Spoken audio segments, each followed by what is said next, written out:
It's Monday, February 8th, 2016. I'm Rim. I'm Scott. And this is Geek Nights. Tonight, why Twitter can't make money. Let's do this. So I finally did it. It was one of those shit or get off the pot moments. I purchased two things in the last 12 hours. Because if something you purchase is worthy of opening, but it must be expensive. They're moderately expensive, but they're technology. But there's a thing that I've noticed.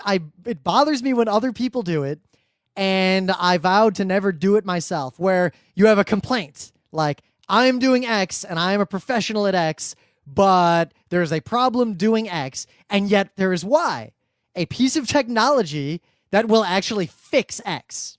If you're a professional and you need Y to do X because your profession is X, and you don't buy Y, and you keep complaining about how annoying it is to do X, you are not actually a professional. Usually that's a situation where this problem should have been solved by adding the feature of that accessory to the original thing, right?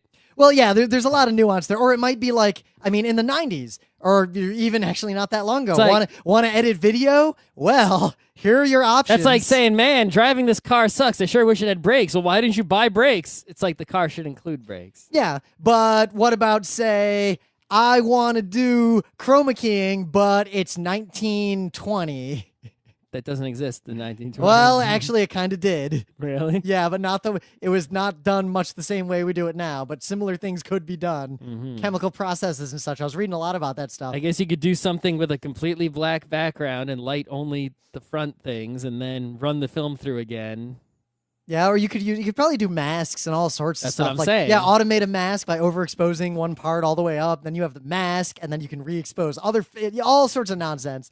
So anyway, I was editing the Utena videos, the Patreon thing, and a bunch of PAX videos and everything. And I keep having to shuttle and jog around the videos. And I'm doing what I always do. I'm futzing around with the mouse and keyboard and back and forth, and it's just not that fun. And then I remembered that jog wheels exist. Well, what's your mouse sensitivity? It's not a matter of that. Or you can set your mouse wheel. How many clicks is a click? Oh, no, it's not that matter. I can click one frame at a time. The difference is a nice jog wheel. Like at RIT in the labs, we had like editing consoles. Imagine like a big fucking wheel with a lot of weight to it. You can sort of spin and slide, just really comfortable to use. Does your mouse wheel unlock and spin like whoosh? This one does not. I have another mouse that does. Yeah, then. So I feel like you just wanted to waste money on something fancy. No, because I remember editing video with a jog wheel and with a shuttle ring around it, and it was just a lot faster. Mm-hmm. You're in that much of a hurry? Yeah, actually. I feel like that isn't something that's so much of a pain that the mouse wheel's no good. Well, I got to the point where I have a lot of video to edit that involves a lot of like the Utena stuff, especially now, is mostly me jogging around inside of a bunch of like whole episodes of Utena to find individual frames and like exact cutoff points. There are definitely specialized tools to make things easier that are useful, but I feel like that is a borderline, not necessary. You've never really It's a borderline garlic press. That's all I'm saying. You've never put together a complex video. Look at the timeline of all these stupid Utena things and you'll see. But anyway, I thought, hey, maybe, a long time ago I looked for these things and I didn't buy one because they were all in thousands of dollars or they were just a mouse. Like there was no... No, you can buy just a wheel now. Pretty cheap. Yeah. So I went around looking online and most of the wheels... actually seen some Kickstarted at some points. Yeah, and I researched all those. And basically what I discovered is that there are a few things that are super good, but they're still expensive. There's things that work pretty well, but they're not better enough than just a mouse to justify spending any amount of money on them. And then I found one thing that was $80, and it appears that everyone else who edits video, even like professionals, pretty much use that one. I asked around, everyone's like, oh yeah, that one's great. So I bought it, and it's going to make my editing life a lot easier. You're going to have fun playing with the knob. At least there's one thing you can say about buying that garlic press. Well, borderline garlic press. Not quite as bad as a garlic press.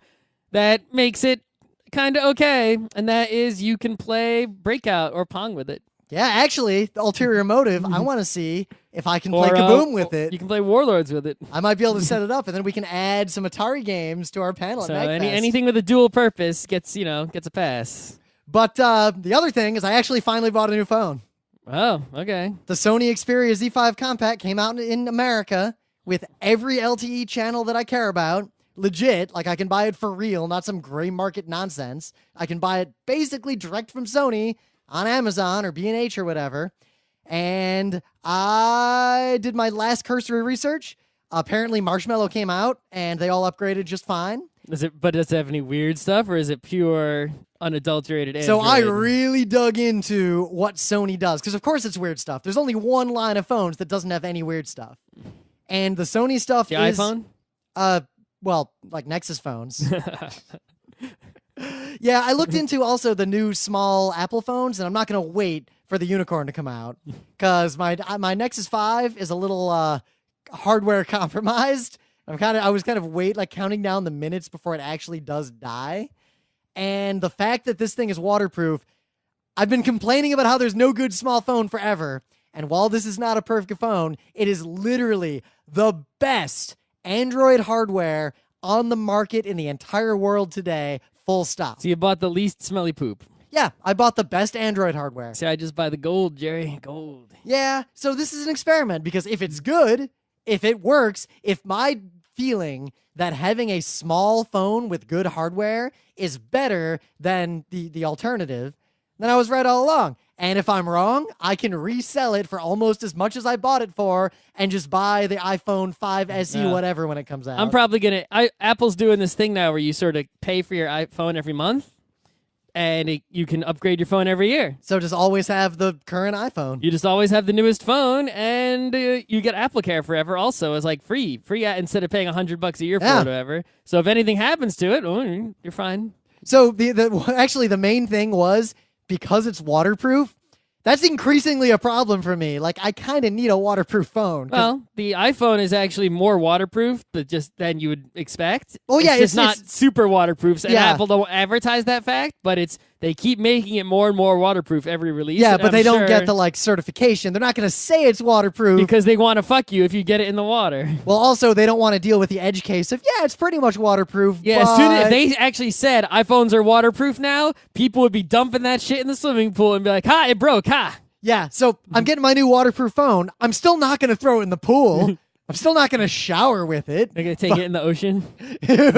Actually, it says specifically no salt water. Oh, okay, yeah. There is a fully waterproof version, but I don't need that. Yeah, anyway. But knowing it, especially because my Nexus 5, it's kind of damaged because I dropped it on those rocks in Hong Kong. Well, and it works fine, but it has a hole right in the bottom that water could just get in. Isn't that where the USB goes in? No, USB goes down here. Not on the bottom? Yeah, the front is cracked, like where the screen, because that's where I hit the rock with it. Rocks. Why are you doing that? Because I was running in the mountains and I needed a GPS so I didn't get lost because I'm in fucking Hong Kong and I Hong Kong's literally... not that big. It's like a little island. Yeah, so I literally, lost? the day before the trip, gotten my new Nexus 5 because my Nexus 4 had finally died. And Can't you get a Nexus 5 for like $5 a dozen in Hong Kong? So the Nexus 5 was just a little bit bigger than the Nexus 4, so it wouldn't fit in the armband that I put on when I ran with it, so I had to carry it. Mm-hmm. So yeah, I don't like big phones. So this is it. Either I'm going to talk about how great it is to have a small phone again, or Android is dead. You're going to find out in about a week because the phone arrives tomorrow. All right, so I got an open event. It's, I don't know. Someone's probably going to give me shit about this, but anyway. Ooh, all right. I've always given people shit who have pains, and I'd be like, I don't have any pains. That is true, Scott, because many times when you've had a pain or I've had a pain, if I have a pain, I'll just take an aspirin and I'll be fine. If you have a pain, you'll bitch about it, but you won't take aspirin. You'll just sit there bitching about it. Yeah, but I usually don't have pains. Yeah. And I also tell people like people got back pains and I'd be like, hey, I just hunch over. I never have any pain. Look at you standing up straight. Hurts all the time. You shouldn't stand up straight. Just hunch and be comfortable like me. Yeah, you know what? That's just because your back's messed up because you've been hunching for so long. Right, but now suddenly, of course, the comeuppance that was expected came sooner than expected. Back pain? My back hurts. Upper or lower? It hurts in one spot, like on the left in the middle. Left in the middle, like just south of your shoulder blade? Quite a bit south, but not super south. Because you know that every study says that the cure for lower back pain is fuck you. Yeah, pretty There's much. just I nothing. mean, You're done. There's nothing you can do about it. it's not really lower. It's in the middle. But yeah, I mean, I know that there is no cure for back pain. Why don't but you get some chiropractic homeopathy? No, I'm not gonna do that. Yeah, it hurts. Whatever. All the time? Like you go to a doctor? I didn't go. I mean, it only started hurting like maybe halfway through 2 days ago. Oh, maybe it's an acute pain. Maybe you just like It still hurts though. moved it a weird way. It changes- God, we're humans. We're over 30. The reality is sometimes you wake up and something just hurts for a few days. Yeah, I know. That's what I'm saying. Like But I it's can't like- tell if I'm hurt because I hurt myself anymore or if I'm hurt because I'm over 30. Yeah, I don't know. Because sometimes like a month ago, I woke up, my right elbow just hurt. And it kept hurting for like 2 weeks. And then it just stopped hurting. So all I could think was, well, I guess that was pain, like injury and not old. Right. So anyway, it started hurting. I went to bed. I woke up. It hurt more, and I said, "Oh, why does it still hurt? Uh-oh." Right? So then I took 1 dose of Tylenol, and it made no difference. So Really? whatever. Right. I would go, most people use other drugs. I actually still use aspirin 90% of the time if Right. I take a pain medicine. So then this morning when I got to work, right, it was like, I was moving pretty slow. So for the first time in my entire life, I went into the closet at the office and I took, instead of acetaminophen, there was also ibuprofen in there. Ibuprofen's my number 2 man. So I took, I think it said to take 1. I took 1. That also did nothing. So, but then I guess I took it at 9 in the morning. How long does it usually take to work? I don't know, like an hour or 40 Yeah, minutes? okay, it definitely didn't work because I was hurting the same amount until like maybe 3. And then it stopped hurting? Yeah, I mean, it didn't stop hurting, but it hurts less now than it did at 9. But Huh. it didn't change really at all until 3. So Well, was 1 the actual dose? How many milligrams did you take? it said to take 1. Oh, okay. On that I read the instructions. You were using unitless measures. 1 what? 1 1 ibuprofen. pill from the bottle of generic orange stuff I mean, that was in the closet at the office. Like how many milligrams? Like you want 600 milligrams of guaifenesin, but you want like 60 milligrams of pseudoephedrine. I mean, I can go look at it again tomorrow, but I don't really care. I took the recommended dosage of 1, and nothing affected my pain until 3. And it still is definitely uncomfortable, but it hurts less. From what I've now. read, back pain is one of the things where unless you get dangerous painkillers, they really don't do anything for it. That makes sense. Other pains, like if you had a headache, like half a dose of aspirin, that thing's gone I don't unless have it's a headaches. migraine. I'm saying if you did. If somehow the Ubermensch got a headache, then So half if an aspirin anyone's, would if anyone's fix got it. a robot body, I mean, I've been waiting 1 patiently, but the clock's ticking here. I need the robot body a little sooner than expected. It's always interesting that you're very pro robot body, yet you won't use existing body technology to make yourself feel better. Like if I'm sick, Is it right? Because I'll just take whatever drugs, fully No, aware no, of no, the no, side no, no, effects, no, no, no. because why feel pain? Why feel discomfort See, ever? here's your problem, right? See, if you take drugs, I've only got this biological body, and odds Yeah. are that's all I'm gonna have. Scott, we know So what you're- the side effects are of things like you're aspirin. taking some drugs, you're gonna fuck up this biological body, and then what? Scott, how is aspirin If I going to get a fuck up your robot body? right? I don't have to worry about fucking up a biological body. Yeah, you I'm- do. Scott, have you ever tried to flash a BIOS and just shit's broken now? You're going to flash your I butt could just, I BIOS could and the just butt's replace just the going to whole. stop. I could just replace the whole goddamn You're gonna thing. your butt's just gonna fall off and have an error code on it. I got a because you flashed robot the wrong body. It's firmware. like you're set. You can just. Oh, I don't give a You're gonna shit. get some butt malware, and I guess butt malware is just food poisoning. I'll just reinstall my whole OS from scratch, just like I do with my computer. My computer has a lot less problems than my biological body does. You know what? I was gonna say yeah, I agree with you. I can take care of a technological body. I can't really do even doctors who are specialists. If I go to the Scott, the but only think about this. reason- You bring me a broken computer and you bring a broken body to a hospital. All right, Scott, the hospital cannot restore that broken body to perfection, but I can restore that computer to perfection. All right, Scott. every So time. here's one up on you. I'm gonna bring you a computer from 34 fucking years ago. Restore that shit. I can. I got All an right. Apple II GS in my closet. Works great. 'Cause Works you know- better than your computer. Works better than your brand new computer. Yeah, it's not gonna render any video anytime soon. And you know what? If I spend a little money on eBay, I can make it work so good. Yeah, but you know what? The other thing is when you take your computer to the computer doctor, he just pulls out all the shit that's broken and just replaces it. Yeah, that's No one's why it's great replacing- to have a robot body. When I broke that rib at MagFest a couple years ago, no one That's tore why into my chest. biological bodies suck, and I don't want one. If you could just, do instant part replacement without any problems. But Scott, you know what it's like? You know when you got a raid and one of the discs dies? So Boop, boop. the equivalent of taking some aspirin, like you could just stop using the drive and just not have access to that data until it rebuilds. Or you can let it start rebuilding and keep using the data. The danger is minuscule, negligible, but you have access to your data. So if I got, say, a headache, like just headache happens, I could either suffer through it for no reason or take an aspirin to not feel it. And as long as I remember that, hey, Rim, you had a headache, you don't feel it now, but you basically turned off that error warning. You acknowledged that error in the alert console. You might fuck up your stomach with that aspirin. Well, I don't seem to have that problem. That's not everyone has those problems. And if you're going to have that problem, take ibuprofen instead. If you still have that problem, take Tylenol.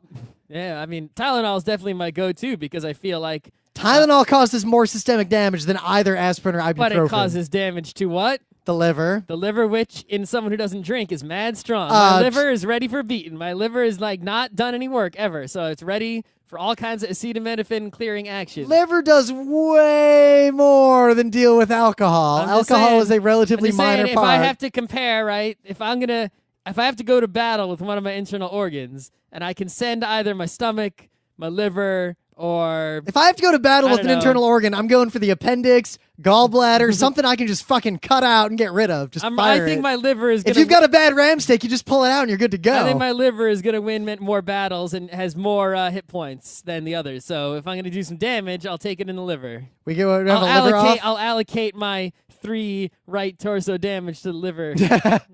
Just don't worry about the crit chance. Yeah, not going to get a crit chance on the liver. My stomach, though, might get a crit, and then, bad news. So I got a tech news, which is one of those funny tech newses. It's the classic line of, didn't know X existed until Facebook announced they're shutting X down. Okay. So a bunch of my coworkers were flipping out because they're like, oh my God, Facebook shut down Parse. And I was like... Well, they didn't shut it down yet. They're going to shut it down. They're shutting it down a year from now. Slashdot's funny. It's for those working in the ass business... just as a service. Yep. So Parse is gonna shut down, so I didn't know what Parse was, but the headline told me immediately because what it basically said was Facebook never wanted to host apps to begin with. They literally bought it so developers could use the Facebook login. Full stop. Yep. It's one of those situations where a large company like Facebook bought another company's thing to literally get one of its features and fuck all the rest of that nonsense that came along with it. Right. So Parse was this thing that sort of started to solve like this one small problem, and they over-engineered it and ended up building what is known as infrastructure as a service. So basically, let's say you're writing like an iOS app, and you need some sort of back end that is not in the app itself. Like maybe, for example, you're making a video game, and you want to store a database of high scores, right? And you don't want to use like Apple Game Center. You want to have like your own high score database somewhere. Or maybe you want to have your game players like log in and have a friends list and, do these sorts of things. Now, the traditional way to do that was you have hosting in the sky somewhere, maybe redundant. And you write an application. Yep. And you host the application on some servers. And that application probably has a bunch of component applications. Like you write your application, but then you've also got like MySQL running behind it. Right, yeah. And Apache and a bunch of nonsense. You actually build a web service of some kind or an internet service. Yeah, and there's a whole Linux server. An application. You write one and you run it. Yeah, but on top of an entire Linux server on hardware. Right. And then a little revolution was servers as a service or, like an Amazon instance. So you run a whole Linux server, it's just virtualized. Yeah, you don't have to worry about the actual... But what Scott's talking about is way beyond that. So what Parse does is basically you don't have to write an application or run servers or do anything. They pretty much just provide a Genero web user interface customizable infrastructure. So you can just be like, you want to make a high score list? You just go to Parse and be like, well, username, high score... login, password, do this, do that. And now you can write your game. And in the game that you write, while you're writing your iOS code in Objective-C or what's the other thing that they made? That Swift, right? Oh. You just include, the Parse library. And now you can use the Parse API to communicate with this infrastructure. Now you don't have to build Linux servers. You don't have to write an application. You don't do anything. You don't have to set up databases. Yep. You just I mean, Amazon use has a bunch of this parse, stuff and too. Parse is your infrastructure. Like you can run an Amazon instance and run like Postgres on it, or you can just use Amazon's database. There's no server. We use Parse at work, but actually the only thing we use it for is to send iOS notifications. We don't use it for anything else. So we can replace it with something else. Yeah, there's a lot. I think there's a notification thing on Amazon you could actually just use. Maybe, but there's plenty of alternatives. Yeah. Right. But yeah, Facebook's shutting it down, and I guess it really bothers me that there's like a market for a lot of these things, because on the one hand, this all really started with like the Heroku, which is like, it's one thing to sell hosting, right? Because that's all Amazon is really doing, is selling hosting. Yeah. Right? It's like, well, except I don't have a data center. I want to pay to use computers in your data center, and I don't really care what CPUs are in them. I just want computers that run But Linux. that's not super scalable, because then you still have to make your application like deal with multiple servers and all that nonsense. That's you have right. to monitor that You shit. should do, right. It's like a lot of these things, it gets to a point where it's like, it's one thing to pay someone to take care of something for you. It's another thing to pay someone so that you don't have to know something, right? It's like people use Heroku so that they could write a Ruby on Rails app without having to know anything about databases or Unix or anything like that. And they end up paying way too much and getting way too little for So their there is money. a counterpoint there, though. Like a lot of the Amazon stuff, like especially use like the Elastic Beanstalk or like some other like basically spinning up code on the fly. So if someone like uploads a video to your web server, and then it automatically spins up however many threads it needs out in the cloud somewhere to do like the transcoding or whatever. So that way you can scale automatically and only pay for your load. You can also do that no matter what. Nah, because spinning you up... can just do that with EC2 instances. You can say, CloudWatch, if CPU usage on any of these machines gets too high, launch another machine with this AMI. Yeah, so that might take... Elastic Beanstalk just does the same thing. Even if you use Elastic Beanstalk, you still have to know about Unix and computers. You're not outsourcing your knowledge. Yeah, but you're outsourcing having to scale on a per computer basis. You're not outsourcing having to know anything. Exactly. Well, that's the thing. I've noticed just in my industry, finance, there are companies that use services like all this Amazon nonsense because they realize that it has a scaling or a feature. There's something it does that is useful to them, but they know how to do that thing on a server. People who use Parse for like its full infrastructure as a service, people do that because they don't know how to make an infrastructure. They don't know how to set up, administer a Unix server or write an API or use a database, and they just want to make an iOS app or something and not have to know any of that. Or they use it for rapid time to market to get a thing that works, and if it gets big, they'll deal with replacing that with real infrastructure later. Why waste effort if you just want to see if the thing's going to work? But this is why you get things like the Node.js. It's like people learn JavaScript and HTML and CSS, and they don't want to have to know anything else. So let's we'd rather do a bunch of work and develop this whole Node.js thing so that we can also write JavaScript on the server instead of just learning, because even though that's more effort, they don't. For some reason, people against learning. They would rather do a whole bunch of work to use a language they already know in a different way than just learn something new. Hey, if someone else does that work... But it's basically someone let's else use made the Node. worst programming language in the world on the server also. It's a great idea. At least even the people who are Node evangelists are like, yeah, don't do any serious processing on that thing. And I'm like, so what? So you've got a back end and a back end and a front end now, two of which are JavaScript. Why?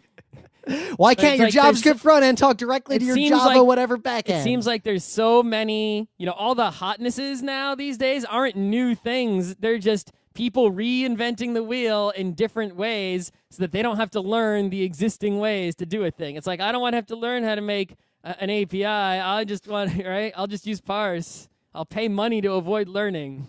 Yeah, but that's the thing. I'll do a whole bunch of work rewriting, making JavaScript work on a server, so I don't have to learn Python or Ruby or C or anything or Go. Yeah. So today, randomly, we have like a MATLAB thing I'm working on. So I wanted to make a web server thingy just to kind of try some stuff out because I had some REST interface in the back end. So I spun up Flask, and hey, that totally just worked immediately. And it was pretty cool. And I'd recently done some Node stuff, and the comparison between working with the two was stark, to say the least. But there is a difference between the people who are doing what you're saying, who use services like this to avoid knowledge, versus people who use it because they understand what it offers and have a reason. I think the latter is probably more successful, but also more rare. I also, even if you have a valid use for parse, like you just want to get something up quick and you're going to replace that part later, like you plan to replace it later anyway. I really don't like, on Amazon, we only use things, at least I only use things that can be swapped because they have a standard API. For example, if you use Amazon RDS, it's just MySQL or it's just Postgres. You can cancel it and just use an MySQL server and you're good. If you use Amazon SES, which is their email service, well, we just talk to it using SMTP, so we could replace that with like Postfix or SendMail like tomorrow. Yeah. But if we were to use Amazon, I don't know, what's one of the weird things they have? Like Elastic Beanstalk is one of the weirder ones. Well, no, if you use like Amazon Simple Queue service. Oh, yeah. You can't just swap that out for RabbitMQ or ZeroMQ because it has its own API. So you'd have to recode a whole bunch of stuff to switch away from that. It's not using a standard AMQP interface. There's a more fundamental thing, though, is if the company that provides your ass infrastructure, I'm going to start calling it that from now on, is not a company that sells ass, do not trust it with your ass. Like, Amazon, Don't trust at least anyone with your ass. Amazon is an infrastructure as a service company. Like, that's like that, like AWS, like that is a that's I consider Amazon just be a hosting provider. Yeah, but all that, like, at least they provide that stuff as a primary business, so it's not the worst idea to build a business on top of it. But Facebook primarily provides racist uncles, so I wouldn't really build my ass infrastructure on top of racist uncles. Just don't use if you're paying for someone to do something for you technologically, it should be something that you can swap out. Like, you pay Linode for a Linux machine, well, you can just swap it out for your own Linux machine. And if you decide not to take that advice... If you develop your thing on Parse, using the Parse API, you're wholly dependent on Parse's continued existence. You can't just swap it out. Yeah, see also people who use unpublished APIs of larger companies. Yeah, don't do that. Or do it and just realize that you literally built your business on top of a, I don't know, collapsing pile of sand and rotten wood. All right, so, once in a while, someone comes out with like a chatbot that's like, whoa, it's the new impressive chatbot. Wow, whoa. And it's slightly more impressive than the previous chatbots, and talking about Turing tests and AIs and stuff, right? Yep. And then people forget about it. It's cute for a few days, the end, right? Well, apparently in China, there is a new chatbot called Xiao Ice or Xiao Is. I can't tell. I think it's Xiao Ice. Anyway, this chatbot, you can just chat it up on a Weibo, which is like, I guess, Twitter, Facebook of China, right? And apparently, like, it's in Chinese. You can't talk to it unless you know Chinese. But this article all about it has a lot of transcripts from it that are in English. They translated, so you can see how amazing it is. And, it uses the same sort of like, machine learning that has been all the rage these days. Yeah.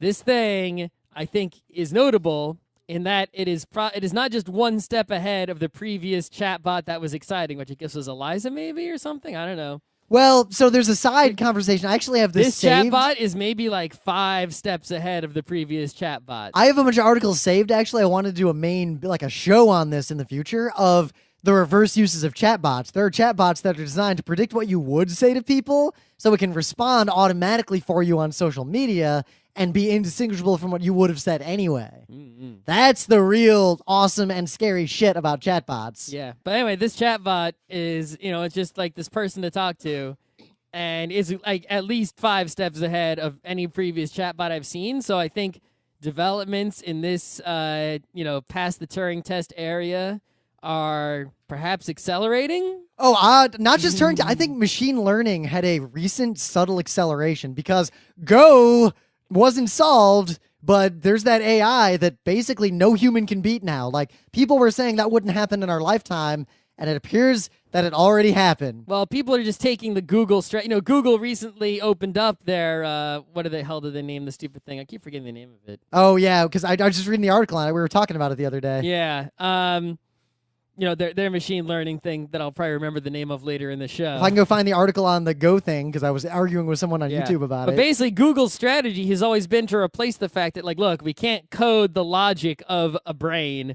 Let's just get so much data that it doesn't matter, and that's the strategy these days. And that's worked. I mean, look, chess is not solved. Just get so much data that we don't have to think of a fancy algorithm, because that's too hard to do. It's much easier to just get like 10 terabytes of data and do a dumbass algorithm. Yeah. Well, like, look, chess is not solved yet. Humans cannot beat machine learning AI at chess. Full stop. That's why you never hear about human versus computer contests anymore. Humans cannot win ever. Go hit that same point now, allegedly. Like, go. Humans have nothing to add because humans just can't do it anymore. Humans have no more contributions to the world of Go, except among other humans. I don't know if that's true yet, but it's almost true. Well, we'll see. That AI is getting tested now by if you were going to draw a line on the timeline of history at when that became true, we're probably underneath the line somewhere. Yeah.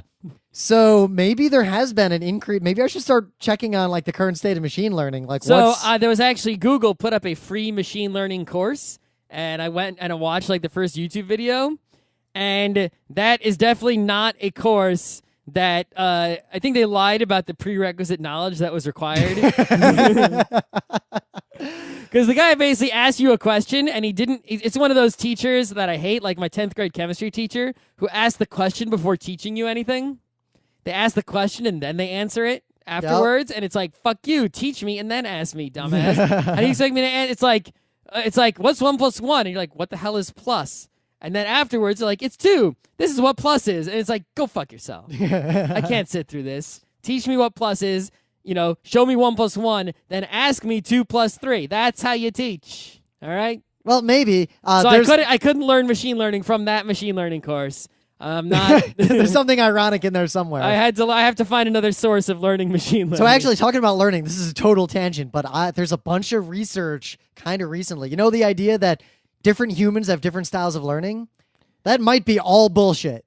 There might be like objectively superior ways for people to learn, and people who learn by other methods are just worse at learning overall. And people who if you have someone who's good at learning and someone who's bad at learning, the person who's bad at learning might do a little bit better with an alternative method, but the person who's good at learning will do objectively worse, like far worse, with that same alternative method. And there's a whole bunch of studying recently around how humans learn, and there might be some objective truths. I think it pretty much just comes down to, do you want to learn? If you want to learn, you're going to want to learn. No, actually. So you're saying that people can learn really well who don't want to? No, there are people who want to learn but can't. That's true. That's probably the most tragic thing in the world. But I think if you don't want to learn, you ain't going to learn. But no matter what method. Human learning is probably just some complex and fuzzy machine learning, so you get enough data. Yeah, I mean, here we're just like fuzzy logic nonsense machines.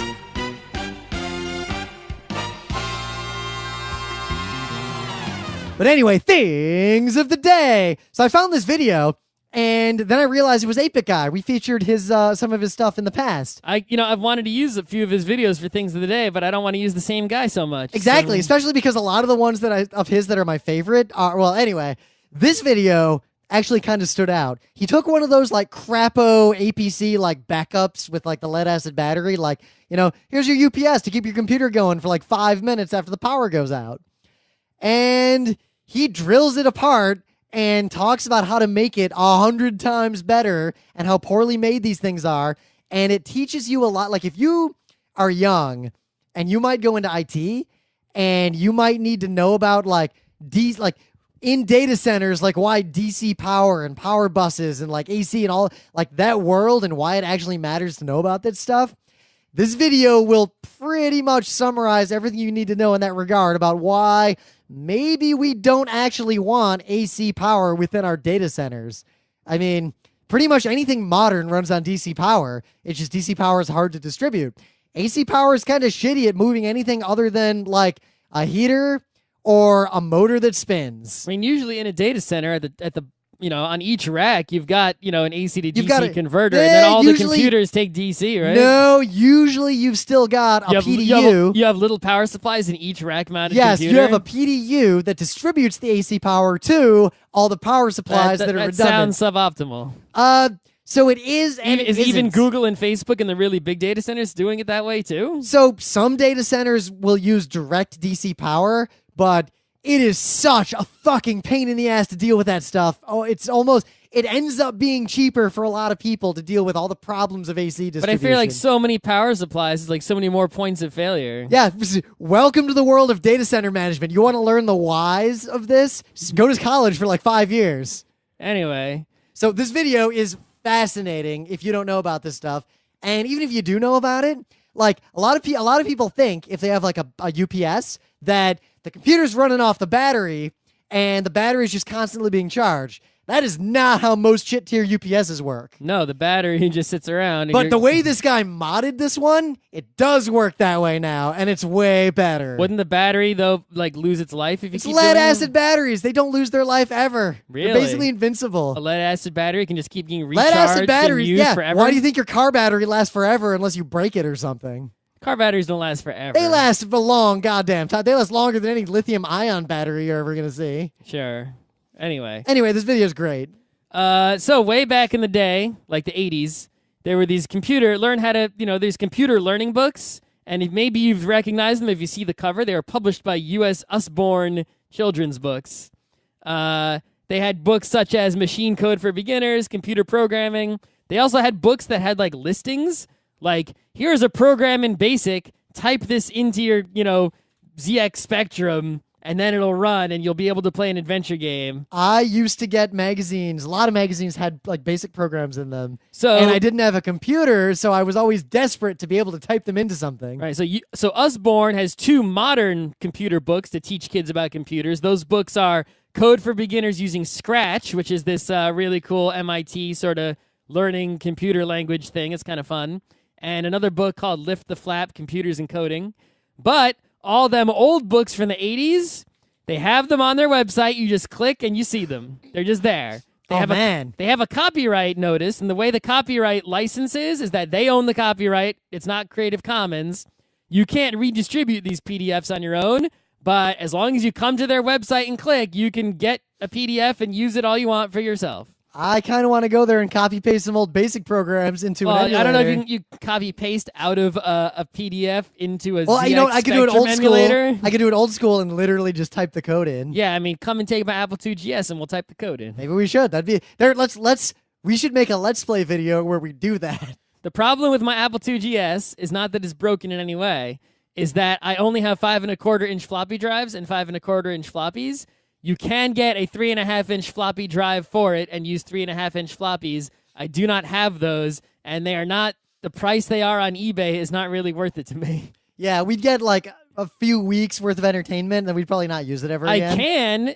The best method of getting software into one of those is a method I have available, which is I plug a USB cable into my computer, then I have a little converter, and then it turns into a modem cable, and then I go to the Apple II and I say, hey, Apple II, you're getting a phone call. Take all the data you're getting from the phone call and run it. And then on my computer, I say, hey, computer, see this file I downloaded from the internet that contains Apple II software? Send it over the USB cable. AT. I also have another method, which is where I download a file, right, of Apple II software. Yep. And I turn it into a WAV file because, a lot of them were just on cassette tapes or whatever. Modem is just audio too, right? Doesn't matter. Yeah. And then I take a headphone cable from my iPhone and I plug it into the microphone hole on the Apple II, and I press play on the WAV file and turn the volume all the way up. I don't have them anymore. My mom probably has them. I have cassette tapes that have programs on them. I can even do it by opening Safari on my iPhone and typing in a URL of a WAV file and pressing play and download something from the internet over the Wi-Fi directly into my Apple II. So, in the meta moment, we were just at PAX South. 3 panels. I have video of 4 panels. One of them is already on YouTube. I was on it, Scared Yet, a discussion of horror and games with Chris Straub, Dave Allen from Penny Arcade, Alex Stacy from Loading Ready Run, and Alana Pierce from IGN. Or Peace, I think she said. But the rest of the videos from PAX South, other than this one, will not be up until I upload the Utena episode 14, which I am editing fiercely as fast as I can. With your knob? The knob's going to come tomorrow. Oh my God. I might just video myself using the knob. I'm kind of excited about the knob. Rim loves fiddling knobs. I really should have bought that knob before, but the knob used to be way expensive. It's actually, so get this, the knob was cheaper at How long Staples. is he going to go on about his knob? I'm going to go talk about, once I get the knob, I'm going to do a Let's Play of me using the knob. So much knob. Because remember, we have a Patreon and we have a goal. And if we hit that goal, you're going to get a bunch of videos of how I do Geek Nights. Like, here's a video give Rim any money. of me editing like the Utena video Rim has live. more money than you. Don't give him any. You're going to get so much video of me playing with my knob, you're not even going to be able to deal with it. You don't want that. Don't give him your money. If you're already giving your money, stop. I got a very tender thank you. You can make much better use of that money. I just got a very tender thank you that was addressed to both of us in the Patreon campaign. Don't do that. From someone who was very happy about Geek Nights. No, don't and very, very proud to be contributing to our cause. That person has a problem. Their priorities in life are all messed Otherwise, up. we're going to be at MagFest like next weekend. That's coming up real quick. MagFest. You mean, yeah. Yeah. 2 weekends from now. Next weekend. Not this weekend where we have nothing, but next weekend. That's right. We're going to be on, between the two of us, like 7 goddamn panels. I don't know which ones I'm on. I don't remember which ones I'm on. Can you make an itinerary for me? I'm going to show up, and I'm going to go to the staff room, and I'll just be like John St. John. I'll just wander in, kind of drunk, and be like, so, where do I have to be? Yeah, I need an itinerary. Just point me at the room, and I'll show up. I need someone to give me an itinerary, because I don't know. At least we're doing the same panels that we did at PAX, except the Atari one, we can just totally change it up, because it's just the Atari one. We can do whatever. So I think we'll change some games. If my knob works, we're going to talk about some Kaboom. You're going to bring your knob to MagFest? I'm bringing my knob to MagFest if it works for Kaboom. Okay. We'll see if it works for Kaboom. So you might have noticed me bitching on Twitter, which is kind of ironic. And the whole, rest in peace Twitter was trending globally for a while. But basically a while ago, as you all know, Twitter added that lightning bolt that you click on by accident sometimes. And it has a bunch of ads and nonsense in there. And Twitter's been hinting for a while that they're going to get rid of the chronological timeline. Haven't we talked about this before? I think I've bitched about it, but we've never really I feel like talked we've about talked it. about this 100 times. I don't really understand why it has to be a main bit. I don't think. Do you have a better one? No, but all right, there we go. There we go. Put up. I still feel like it's a rerun bleh. If you hand me something better, I will gladly take it. I could just go home. That'd be better. So this issue is interesting for one reason to me, and that reason is it's coming out of a fundamental problem that I think a lot of tech companies, or at least companies that use technology in a very social media open format, are going to run into increasingly, where the investors or the people with stock want their money back. Right, well, this is why, I hate Silicon Valley bullshit, right? But it seems to be the way to make a company these days. The way to make a company in the 90s was you made a company and then you IPO'd to get money. And if your money comes from an IPO, they expect you to be profitable. And you know what? Those companies weren't. So when they went under, it caused a big old crash. Yep. Nowadays, the way to do things is, we'll just, instead of IPOing, we'll get VCs to fund us. And then the VCs like buying lottery tickets and they know it and they don't give a shit for whatever reason. But you don't have to make any fucking money. The VCs just want you to become big and popular so that you have a better chance of getting bought, so that their investment pays out. And then if whoever bought you, well, fuck them. I don't care. Right? And now it doesn't ruin the whole market because you're not even on the market. But companies like Twitter, they eventually IPO or something.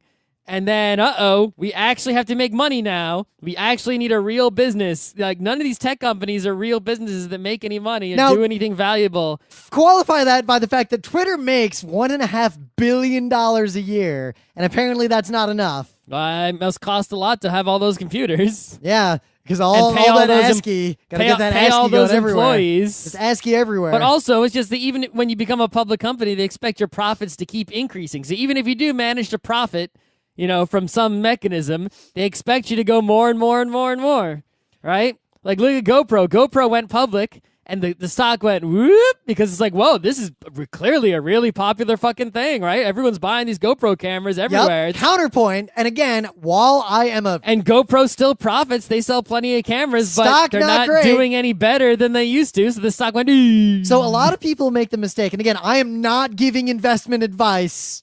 Just got to make that clear. On Geek Nights, you will never hear legal or investment advice. Yes. Ever. But unless a lawyer or investment professional comes on and says otherwise, but you won't hear it from us. When a company like GoPro that's been around and you think, wow, that company's really doing well, when they IPO, whatever price the stock is when it IPOs, it takes that into account. Mm-hmm. It's got to do better than that From the that point GoPro, forward, I think IPO'd something at like 20 or 30 or something. Went up to like 90 at one point, and now it's like 15. And I never bought GoPro stock because I'm not stupid. I would have invested in GoPro if I could have in the early days. Chipotle, right? Chipotle was like, Did you see they closed all the stores for like a norovirus meeting? yeah, whatever. Yeah. It's like, it went up like whoop, crazy big. And then now that it's like, well, not only is the whole market down in general, but, now no one's coming to our stores because we poisoned our customers. So again, I'm not a lawyer and I am not giving any advice or I'm not making any predictions or anything, but the reason Chipotle is down isn't really because of the norovirus thing, nor is it because of the food poisoning thing. It's probably because Chipotle's growth is unsustainable due to the fact that minimum wage and things like that are right, a but big that's concern. That's the point I started this whole tangent of these other companies is that Chipotle makes money. They're very profitable. They're just not making more profits than they used to. So even if Twitter profits, even if they make $1.5 billion, if they IPO'd, which is the big mistake. So now once you IPO, you're expected to keep making more profit all the time. And if you make less profit or the same profit, that's not good. So you constantly, even if you have a successful, sustainable product like Twitter, they have to find a way to make more money, so they're gonna fuck with it, and they're gonna keep fucking with it as long as they're a public company forever. They're gonna say because they have to do. If you don't do anything, you obviously can't increase profits. You have to fuck with something. Now there is another way to go. Like some companies just pay dividends out of the stock, and then people are happy with that. I got some stocks, but you have to keep. You can't even if you. Well, then pay you just have to keep making money. You don't have to make more money. But you have to keep doing something. Well, yeah, right? you have to keep making money. Like even if GoPro was giving out big dividends and kept having solid, sales, they still have to make a GoPro 5, a GoPro 6, a GoPro 7. They have to keep doing something. Well, they just have to keep selling things or doing something that generates money. They can't just stay still and sell the one camera for all eternity. Well, maybe you could. Depends on how good that camera was. It would be some fucking amazing camera. Yeah. Of course, even then, it'd be too amazing. Yes, you can firmware flash this camera and it gets more megapixels. Whoa. Yeah, it turns out the iPhone 1 is the same as the iPhone 7. It's just firmware. And it was all just padding inside of that thing. Yeah, right. But the problem with Twitter specifically is that I don't think anyone ever had any idea how they were going to make money off of it. Ever. Well, Twitter was one of those accident companies like Flickr where they were originally making something else and they made Twitter by accident off a side project. And then it became more successful than the thing they were actually doing. Yep. I mean, I didn't even adopt Twitter super early. I adopted it relatively early, though. Yeah, relatively. But, when I was in Costa Rica... It was pretty much like a few weeks where it's like, Twitter, oh, that's some fad thing. And then a few weeks later, it's like, oh, that thing's still around? All right. Yep. But now they need to make money, and I feel like no one in the company actually, at least the people who make the decisions, like the business people, I don't think any of them use Twitter. I don't think any of them have any idea what Twitter actually is. No. And remember, well, Twitter's different things to different people, and that's part of the problem. Yeah, but I feel like what they want Twitter to be is a push feed of ads and celebrity nonsense at subscribers who consume it, and they make money off of the people paying to push that feed. Right. Well, when you have a company, right, you usually what you want to do when you have a company and make more money is listen to your customers, and customers are the people who give you money, right? So if you're Twitter, the people who are tweeting and reading tweets are not your customers. The customers are the people who are giving you money. So who's giving you money right now? People who are buying your data and people who are buying ads. Or the people who gave you money a long time ago. When Twitter makes decisions, right, they are really changing Twitter to serve the interests of those people. And the only thing they care about in terms of the people who use Twitter, the users who are not the customers, is will we change something to make so many of them leave that it will actually make the customers upset, right? So it's like they don't actually give a shit if they piss off the users and they redesigned Twitter and there was a rabble. And now the rabble's gone and everyone still uses Twitter. Well, because they didn't actually do it. At the time, you can go listen to GeekNights from then. We definitely talked about this. Yep. People are just complaining because they hate change, but this isn't really a change. It's just like bullshit. Whatever. I think it actually looks better now. Yep. No one cares. But what they're talking about today, like the recent thing, Like, it's fundamentally different from when, like, oh, Facebook moved a button and now you're all freaking out. Right. This is more like Facebook became MySpace. Like, they literally changed what it is that it does. It's like if you're changing the skin of a game versus changing the mechanics of the game. Right. And, well, the other kind of side problem is that with a lot of products, like, for example, TV, or especially advertising, the customers actually want, like, their target demographic, like the people they want to target, that they're paying to target, they actually kind of want dumb people. Like, they kind of want the people who aren't that discerning. And the kind, like, there's a situation where you'll have a person who uses your service, but the customers don't care about that person. Like me, personally. I don't see Twitter ads. I don't interact with Twitter ads. Ads don't work on me.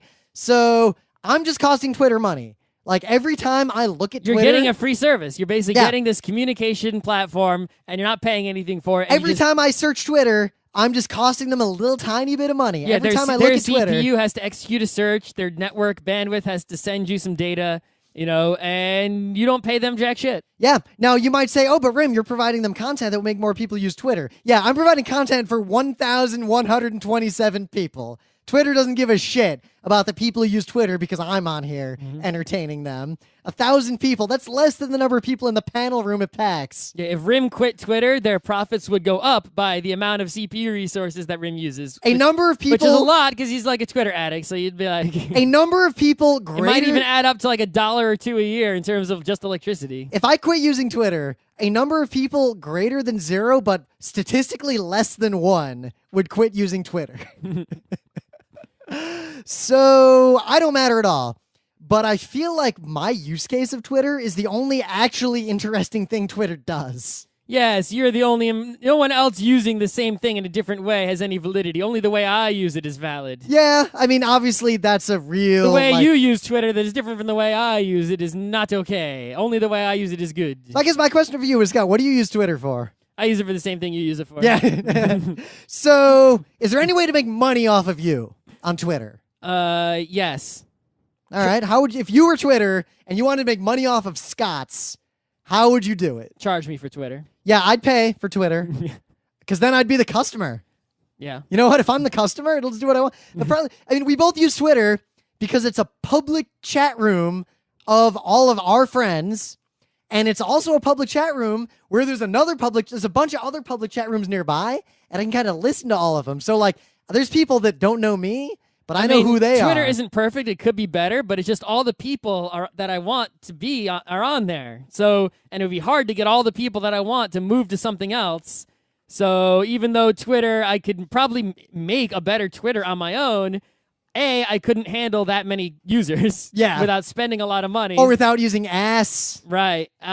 Even then, I still have to pay for the ass. Yeah, you'd have to pay for the ass. Ass That's the is problem. more expensive than, make your own ass. Depends.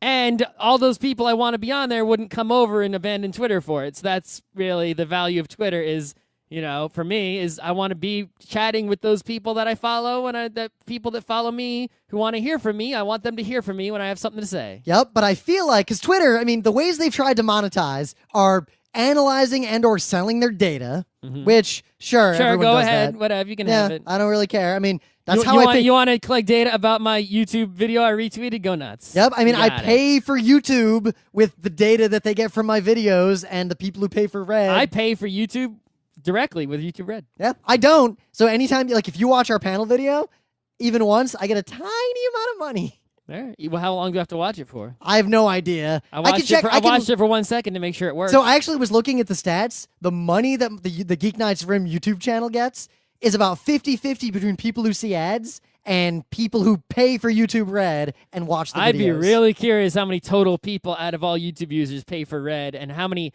but also... Last month, I got about $12 from people who pay for YouTube Red. I think the YouTube Red numbers are way lower than the non-YouTube Red numbers, but I want to see the YouTube Red hours per person average. Oh, I think the YouTube Red people watch a fuck ton of YouTube. That's what I'm saying. I want to also see like YouTube Red total hours versus non-YouTube Red total hours.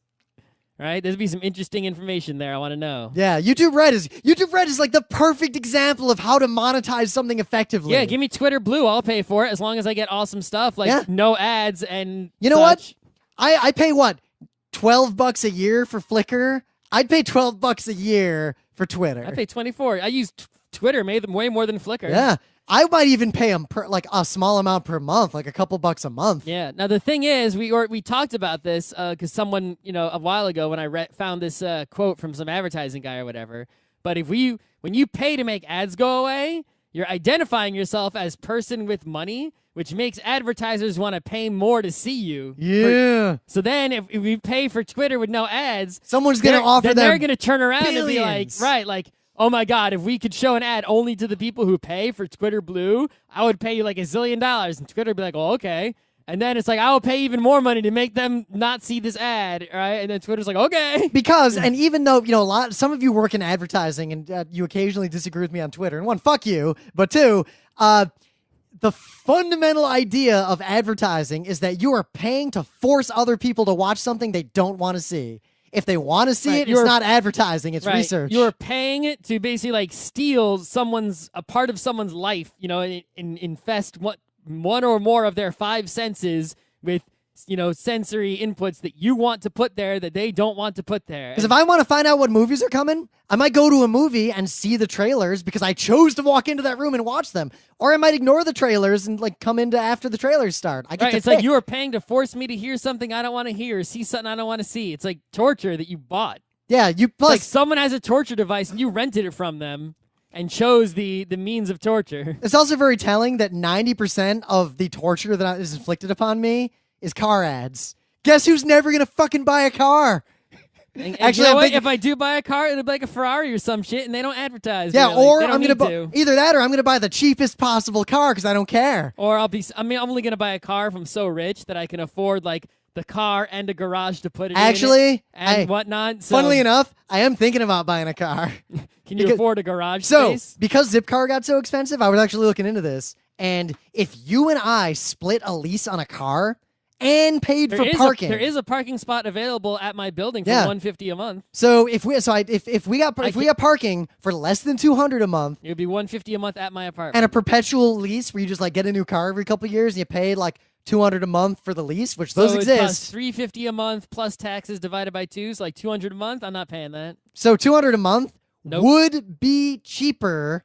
You know what I can get for $200 a month? I could upgrade my internet speed to like 1 zillion megabits, and get cable TV that I wouldn't watch. It would be cheaper than all the combined rental cars and when we take buses or Amtraks to places that we could more easily drive to combined per year. I'm not paying $2,400 a year for something I'm hardly going to use. Yeah, you're not going to go to Wildwood? For not paying $200 a month to go to Wildwood once a year. Because if I rent a car to go to Wildwood, I'm charging you for that shit now. Sure, it's expensive. So you rent the car. Even if the rent-a-car costs what? Is it costing $2,400? It'll cost like $300 to get it for the weekend. Great, that's fine. That's $300 a year, not $2,400 a year, and I got the same amount of transportation. So what if we go to Wildwood twice? Fine, $600. We had to go to Wildwood 4 times for it to be worth it. Or we go to Wildwood twice. We use that car to go to like Scojo party and then Albany party, and suddenly it's break even. It had to be like at least once a month. So Scott, here's the magic. If we get one... Oh, and then you're not counting the cost of the gas and the maintenance and the pain in the ass parts and shoveling the snow. If you rent cars, you got to pay for that shit anyway. Shoveling the snow. You don't have to shovel snow if I rent a car. No, you don't. I could probably use TaskRabbit and pay for someone to come and do it. How much does that cost? Like $5. Uh-huh. I actually looked at that. There was someone for $5, they would come and get all the snow off your car. They wouldn't shovel it, but they get all the snow off of it. I need you to dig my car out completely as if it was a rent-a-car. I think that'd be like $15 or $20. Yeah, well, now I might as well get the rent-a-car. So there's going to be indoor parking for $125 right there when that building finishes.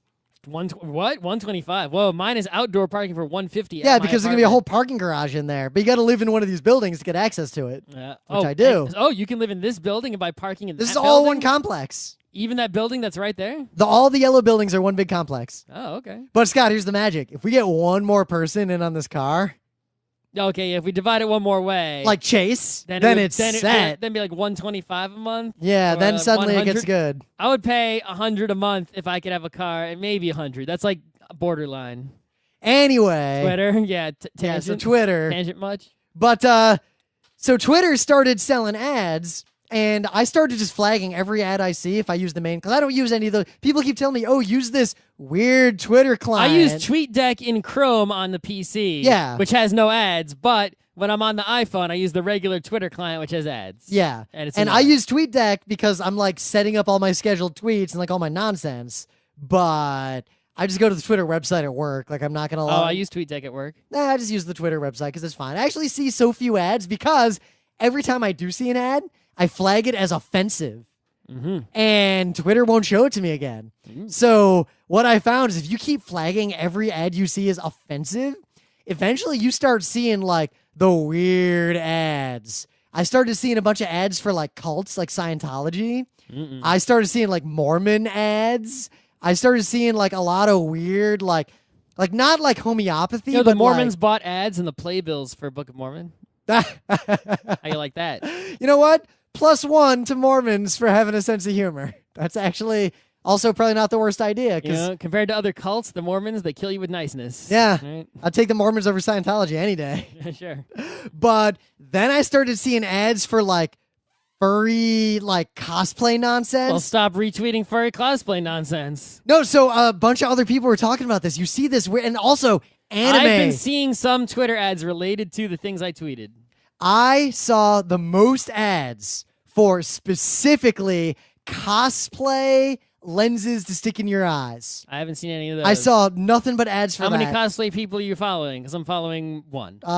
One, probably the same person you're Probably, following. yeah. So when I started flagging those as offensive, I never saw any cosplay or furry nonsense again ever. As soon as I flagged one, like lens in your eyes, like fake contact lens to make your eyes look like something as offensive. Why don't you make a little thing that automatically like keeps flagging Twitter ads as offensive all the time until eventually all the ads are offensive? So actually, I haven't seen any Twitter ads for a couple months now, so I think I did it. Whoa. I think I flagged everything. Maybe you got to show me how to flag as offensive. If you just go to the website and you see an ad, it's easy on the website. just click on the X. How do you do it in the app? I don't know. I don't see them in the app anymore. All right. So I only do it on the website. I just click on the X, and it's like, tweet was offensive. Tweet appeared too often. Tweet was irrelevant. The problem I've had sometimes is I did do a thing for a while where I'd block the account of whoever bought the ad. I did that for a long time. The problem is that then you get in a situation where you might have actually wanted to see something they tweeted. For example, maybe McDonald's made a tweet and then promoted that tweet, and then it got in your timeline. And I don't want to see that shit. So you want to, if you block the McDonald's account, okay, sure, you're not going to see that ad anymore. Great. But then your friend retweets a funny picture of Grimace and some Fry Guys, and now you can't see that shit because you blocked all of McDonald's, even though that wasn't an ad. Yep. Pay attention, advertisers. See the difference between the two? I mean, it was an ad because it was from McDonald's. But I chose to see it. Right. I wanted to see funny Grimace. Well, it's because I didn't follow the McDonald's account. I followed my friend, whom I trust, and my friend showed me that thing. If my friend retweeted everything McDonald's did, I would stop following them. Yeah. That's why Twitter works. You follow the people you care about, and you or like don't maybe follow McDonald's the people... tweets on like the 25th anniversary of McKids. It's probably the 30th anniversary of McKids Yeah. at this point. But you know what I'm saying? But the problem with the Twitter ads is that, as far as I can gather, they did not make money. No. So Twitter seems to want to make money if you now. were buying ads, because you're evil, would you buy ads on Twitter? Nah. Probably I would, because you can probably get them real cheap right now. I probably would buy ads on Twitter. Probably buy a shit ton of ads on Twitter. It's going to be a waste of money. You could have spent that money on something useful. But I'd be buying ads to get people who are too stupid to block ads. Maybe. That's the whole point. I'm going after those people. If I want to go after people like me, I would do press releases about my product and hope that the product was something that RIM cares about. I see so many companies being successful without any marketing whatsoever that I feel like it's, there's no reason to buy ads if you can just put your effort into your product. You know what? They might have marketing. They don't have advertisements. Right. There's advertisements are at one tool in the marketer's toolkit. Mm-hmm. But so now I feel like what Twitter's trying to do with this change that may or may not be coming, I mean, it was leaked that it's happening, is instead of having a guaranteed feed, and remember, Facebook used to have a guaranteed feed too, where if I follow Daryl Surratt, I'm guaranteed to see everything he tweets in my timeline when he tweeted it. And if I tweet something, I know that every single one of my followers, all 1,000 of them, Except for the ones that muted you. yeah, which there's a few, I assume. Yeah. Did you mute me? Is that what's going on here? But they at least could see it if they wanted to. Facebook shat all over that idea, and now if you say something, it's kind of random whether or not everyone who follows you sees it. They may or may not. If you want to guarantee they see it, you got to pay. And I feel like that's the model Twitter wants because they feel like Facebook makes money with it and they can't come up with anything better than that. Because the new system is basically, instead of just a timeline of everything everyone you know tweeted, it's an algorithm that decides what you might like based on what's relevant. And they're really trying to brand Twitter to be that moments tab that no one clicks on. Like, who is the person who clicks on moments? Like, I'm going to click on it right now. What's in here? They must have data for who clicks on it, but it's not me. You know what it is? It's just a shitty news feed. Here, Leonardo DiCaprio and Lady Gaga, something at a lunch. Really? That's like the top thing here. Oh, and a riot and in shouldn't this Hong be? Kong. I mean, shouldn't this be using the things that Twitter knows about you to show you things that you want to see? It's telling me about Kanye and Yeezy or something. Right, Alexa? I mean, they're figuring out what ads to show. They figured out enough about Rim that they knew that they should show him cosplay-related ads and furry-related ads. But they couldn't figure out enough about Rim that he doesn't know to know that he doesn't know who Yeezy is. Nor do I give a shit about Leonardo DiCaprio and Lady Gaga schmoozing at a luncheon 19 minutes ago. So that literally ruins Twitter if it turns into this. And it ruins it in subtle ways because if the stuff I see is what Twitter's algorithm thinks will make them money, that is literally opposite of what I actually want to see, which right now is my friend Cat Small complaining about jet lag, Joshua A.C. Newman starting a Patreon. Shouldn't you be doing what you always do and tell people, there's no such thing as jet lag? Well, no, there's no such thing as jet lag. I'm just immune to it. Uh-huh. I am. I 100% am. Okay. Andrew complaining about Deadpool. Someone making a joke about druids. This picture of a pretzel. We should send Rim into space and then wait for it to be like, noon his time and then have him land where it's midnight after like 10 days in space. Scott, I've done that many times. I've flown to like Hong Kong and lived there a week and then flown right back to New York. Emily has seen me land and be totally fine, and then let's go out to dinner. And he's secretly sleeping on the inside. I'll get tired sometimes because I was on a plane for 25 hours. But that's what jet lag. No, that's not what jet lag is. Oh, if that's not what jet lag is, then I don't have it either because all I do is get tired sometimes. What is jet lag? So if it's not being tired? Do you like if your time zones like if it's night where you are now, but it's morning where you left from? Do you wake up at 3 a.m. and can't go back to sleep? No. Then that's jet lag. Do you get hungry at the wrong time, but then not be hungry when you should be able to eat and feel nauseous when you try to eat? The timing might be, I don't get nauseous, no, but the timing of hungriness might be a little off that first day. Like when we got to Australia, I think it was like a weird time. And that is actually a symptom of jet lag. But then, by the second meal, I'm on the See, I might actually experience that, except I'm always hungry anyway, so I'm always hungry. So I'm way hungry right now. I'm actually fading. I am so fucking hungry. Like, I don't have any energies right now. So, yeah, in sum, Twitter might try to monetize their platform by literally making it a shitty version of Facebook. If anyone wants to help me make the replacement Twitter or is making the replacement Twitter and needs me on their team, I have the perfect design for it and I know how to code it. I just don't want to put all that effort in, so lend me your keyboard. Lend us your ass. Lend us your keyboard. Ass and your effort. Yeah.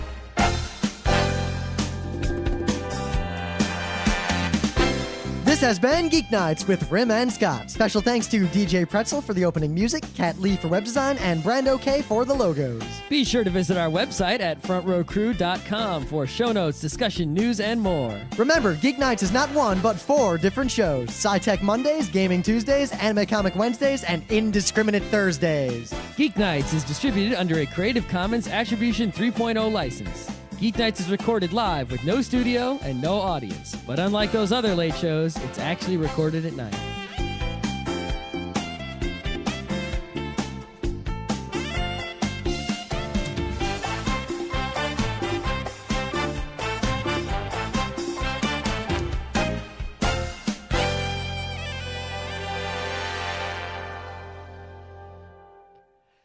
The patrons this week, in order of the amount of money they give us, are Nicholas Brandau, Rebecca Dunn, John R. Nobbs II, Amanda Duchette, James David White, Christian Kuntz, Jess, Sam Cordry, Mechanical Mind, William Eisenrose. You expected the next name to be yours, but it was me, Dio. Clinton Walton, MySteady.com, Phil Ulrich, Renee from New Zealand, Robert Lee, Ryan Perrin, Drew Openlander, Rare Lavelle, Brian Cedrone, Rochelle Montanona, Finn Eric Silverod. And then he placed a single finger upon his mustache. Kinetic Man, Aaron Cerise, Chris Midkiff, Chris Knox. It was a dark and stormy night. Daniel Redman, Chris Haddad, Doug Schneider, Sean Klein, Chris Reimer, and Thomas Hahn. We had a week of skiing, me and Emily, and before that was PAX South. I have the first video from PAX South, the horror panel I was up out. Fear not, while I have the video for the rest of the PAX panels, none of that is going up until the next Utena episode, episode 14, is up. And I'm literally about a third of the way through putting that thing together. So stay tuned. I think it'll be up in the next week or two. We also just recorded the February Q&A. So that's going to go up, or the January Q&A. That's going to go up real soon, probably tomorrow, Wednesday. And I will very soon also open the submission form for the February Q&A. But for now, I leave you with something that I forgot existed, and now it is stuck in my head. It may be my thing of the day on Wednesday, but here it is. I defy you to not get this stuck in your head. My boy, making pickles is easy as pie. Just watch what I do, then you give it a try. This is the pull'em, and this is the push'em. Just pull on the pull'em and push on the push'em, and the pickles go into the jars. Just pull on the pull'em and push on the push'em, and the pickles go into the jars. What a wonderful way to spend every day. You should thank your lucky stars. Just a pull and a push, just a push and a pull. How simple it is for those jars to get full. Just a pull on the pull'em and a push on the push'em, and the pickles go into the jars. Tra-la-la, the pickles go into the jars. And now you know all there is to be known. I proudly pin you with the badge of Dill Pickle Pickler, Junior Grade. Pickle away, young fellow. Happy pull'em, happy push'em. Or it might be like, I mean, in the 90s, or even actually not that long ago. Like, want to edit video? Well, here are your options. That's like saying, man, driving this car sucks. I sure wish it had brakes. Well, why didn't you buy brakes? It's like the car should include brakes. Yeah, but what about, say, I want to do chroma keying, but it's 1920. That doesn't exist in 1920s. Well, actually, it kind of did. Really? Yeah, but not the. It was not done much the same way we do it now, but similar things could be done. Chemical processes and such. I was reading a lot about that stuff. I guess you could do something with a completely black background and light only the front things, and then run the film through again. Yeah, or you could probably do masks and all sorts of That's stuff. what I'm like, saying. Yeah, automate a mask by overexposing one part all the way up. Then you have the mask, and then you can re-expose all sorts of nonsense. So anyway, I was editing the Utena videos, the Patreon thing, and a bunch of PAX videos and everything. And I keep having to shuttle and jog around the videos. And I'm doing what I always do. I'm futzing around with the mouse and keyboard and back and forth, and it's just not that fun. And then I remembered that jog wheels exist. Well, what's your mouse sensitivity? It's not a matter of that. Or you can set your mouse wheel. How many clicks is a click? Oh, no, it's not that matter. I can click one frame at a time. The difference is a nice jog wheel. Like at RIT in the labs, we had like editing consoles. Imagine like a big fucking wheel with a lot of weight that doesn't have any weird stuff. And the Sony stuff The is... iPhone? Well, like Nexus phones. Yeah, I looked into also the new small Apple phones, and I'm not going to wait for the unicorn to come out because my Nexus 5 is a little hardware compromised. I was kind of counting down the minutes before it actually does die. And the fact that this thing is waterproof, I've been complaining about how there's no good small phone forever. And while this is not a perfect phone, it is literally the best Android hardware on the market in the entire world today. Full stop. So you bought the least smelly poop. Yeah, I bought the best Android hardware. See, I just buy the gold, Jerry. Gold. Yeah, so this is an experiment because if it's good, if it works, if my feeling that having a small phone with good hardware is better than the alternative, then I was right all along. And if I'm wrong, I can resell it for almost as much as I bought it for and just buy the iPhone 5 SE whatever when it comes out. I'm probably going to... Apple's doing this thing now where you sort of pay for your iPhone every month, and you can upgrade your phone every year. So just always have the current iPhone. You just always have the newest phone, and you get AppleCare forever also as like free instead of paying $100 a year for it or whatever. So if anything happens to it, you're fine. So actually the main thing was because it's...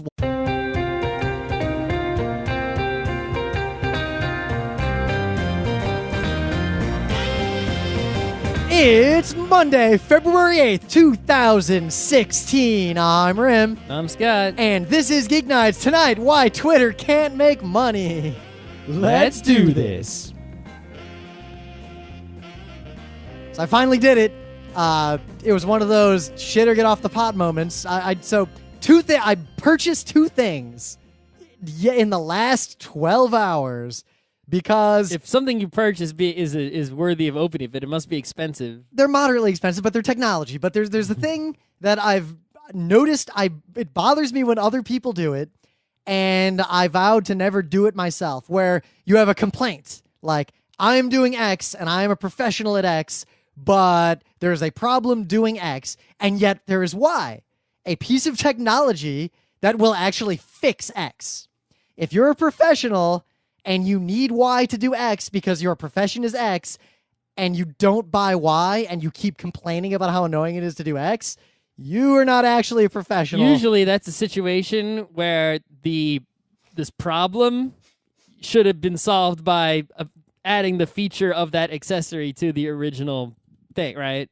Well, yeah, there's a lot of nuance there. There's things that work pretty well, but they're not better enough than just a mouse to justify spending any amount of money on them. And then I found one thing that was $80, and it appears that everyone else who edits video, even like professionals, pretty much use that one. I asked around, everyone's like, oh yeah, that one's great. So I bought it, and it's going to make my editing life a lot easier. You're going to have fun playing with the knob. At least there's one thing you can say about buying that garlic press, well, borderline garlic press, not quite as bad as a garlic press, that makes it kind of okay, and that is you can play Breakout or Pong with it. Yeah, actually, the ulterior motive, I want to see if I can play Kaboom with it. You can play Warlords with it. I might be able to set it up, and then we can add some Atari games to our panel so at MagFest. Anything with a dual purpose gets a pass. But the other thing is I actually finally bought a new phone. Oh, okay. The Sony Xperia Z5 Compact came out in America with every LTE channel that I care about. Legit, like I can buy it for real, not some gray market nonsense. I can buy it basically direct from Sony on Amazon or B&H or whatever. And I did my last cursory research. Apparently Marshmallow came out and they all upgraded just fine. Does it have any weird stuff, or is it pure unadulterated Android? So I really dug into what Sony does, because of course it's weird stuff. There's only one line of phone to it. You can sort of spin and slide, just real comfortable to use. Does your mouse wheel unlock and spin like whoosh? This one does not. I have another mouse that does. Yeah. Then so I feel like you just wanted to waste money on something fancy. No, because I remember editing video with a jog wheel and with a shuttle ring around it, and it was just a lot faster.